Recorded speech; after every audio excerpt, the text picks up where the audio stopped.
বন্ধুরা দেখো, এই চাইনিজ কাঠমিস্ত্রি কি সুন্দর করে একটি চাইনিজ আহ বীজ তৈরি করছে।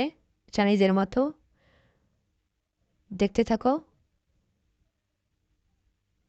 সুন্দর করে কাঠগুলো কেটে গেট এর মতো করে তৈরি করছেন।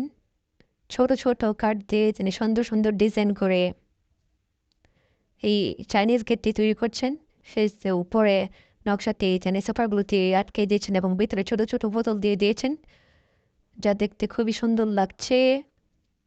ভিতরে নীল কালারের পুতুল, পিঙ্ক কালারের দুইটা পুতুল, সুন্দর অভাবনীয় ডিজাইন করেছেন তিনি। হাতের সুন্দর সুচারু কারুকার্যের মাধ্যমেও ফুটিয়ে তুলেছেন এই চাইনিজ ছোট্ট একটি গেট এর প্রতিকৃতি।